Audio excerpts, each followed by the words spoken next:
Hey everybody, good Friday evening to you. It's Weather for Weather Geeks. We're going to get this online a little early tonight. Our 6 o'clock newscast doesn't air until 7 this evening because of NBC's coverage of U.S. Open golf being played down there in the greater Pittsburgh area. So we'll see you this evening at 7 o'clock. In the meantime, as we geek out and get set for the weekend, the story is the chance of rain this weekend. Temperature-wise, it'll be about what you would expect for Father's Day weekend, and our high going into the weekend today was 78 degrees. Now, after that somewhat cool start during the first 2 days of June, and we had a few cool days, of course, early in this week, from Sunday through Tuesday, we're actually running now a little above the average temperature-wise, factoring in both highs and overnight lows, 0.4 degrees above the average. If you remember, May finished a little below the average for the month as a whole. I think June is going to finish warmer than the average, and perhaps by a decent margin with the kind of pattern that we have coming up over the next few weeks. In the meantime, as we head towards the 6 o'clock hour, the coverage of showers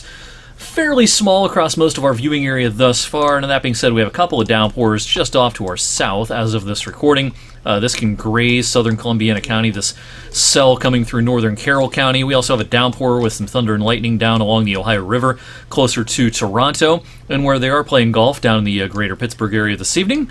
A couple of showers are going to try to rotate through, but no lightning, again, as of this recording, right at the top of the hour at 6 p.m. We had a little respite from those high dew points in parts of the area at this time last evening, but everyone's back in the Soupy Air this evening. Dew points are well up into the 60s, and they're going to stay that way for the majority of the next several days. Regional radar shows a little bit more numerous raindrops in central Ohio out into the western part of the state, and some of these showers will push in later tonight. It's going to turn into a fairly active night. You'll see that here on high-res Futurecast.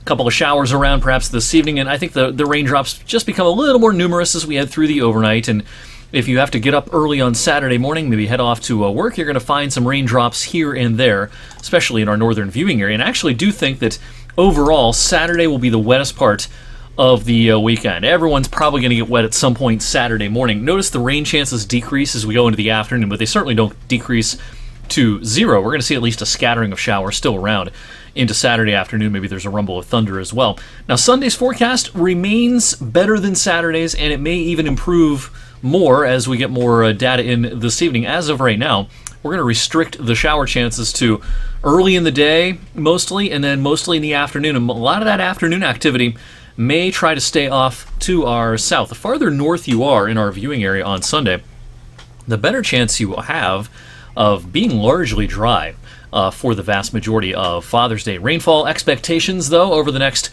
48 hours or so, I think a lot of us are going to see on average about 3/4 of an inch of rain, but could you see more if you get under a hefty downpour in some spots? Sure. But as a region-wide average, about 3/4 of an inch of rain should about do it. Here's one model depiction of the weekend, showing the pretty consistently rainy weather across eastern Ohio and western PA Saturday morning. But thankfully, the whole day is not going to be as consistently wet. It's not going to be great Saturday afternoon, but the rain showers should become a little more scattered in nature, at least during the second half of the day. And then Sunday's forecast, again, it's all about the subtle variations in the modeled track of this low. The consensus is it's going to be mostly too far to the south to bring a lot of shower activity, as far north as our television viewing area. Now, we can't rule that out, certainly.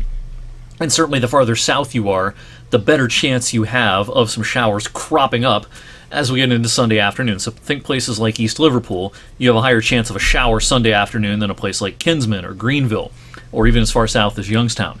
Now, as we get into Sunday afternoon, the showers are probably most numerous in southwest PA into West Virginia, and then that low fades away, and we should get off to a fairly cloudy start Monday morning before some sun reemerges in the afternoon, with a shower chance returning Monday afternoon as well. And, you know, I mentioned this last evening, it's a very July-like pattern, a few weeks early, heading through the next 5, 6, 7 days. Dew points will be elevated just about every day. There may be a little bit of a respite from the high dew points at the end of next week, and it remains to be seen if we see some sort of uptick in our thunderstorm chances towards the end of the week as well. I think everything's just going to be kind of random and scattered for a lot of the week, but there may be somewhat higher organization, and perhaps we're talking about some stronger thunderstorm chances at some point during the second half of next week. We got our eye on Wednesday into parts of Thursday, I think, especially for perhaps that chance of things being a little bit more active. In the meantime, our long-range forecast from the Climate Prediction Center on this Friday evening.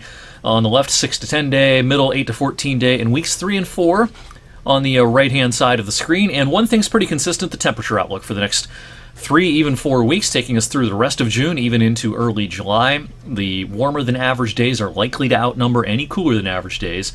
Now, in terms of precipitation, I think it's a fairly active pattern in the short range, in the medium range. That means for the rest of, the next 7 days, and probably up until, about the end of June almost, we'll probably see a fairly active pattern. Not to say it's going to rain every day or anything like that, but the storm track should favor some bouts of precipitation. By weeks 3 and 4, we're kind of back to a neutral signal, according to the Climate Prediction Center. I generally think that's the right idea. I don't think there'll be any shortage of rain chances. I don't think anyone's going to be threatening to slip into an early season drought here in the summer of 2025. Hope you and yours have a great weekend. Happy Father's Day to all the fathers and grandpas out there. I hope the weather cooperates no matter what your plans are this weekend. Again, I think Sunday is definitely going to be the better half of the weekend. Make it a great rest of your night, and I'll see you back here for Weather Geeks on Monday.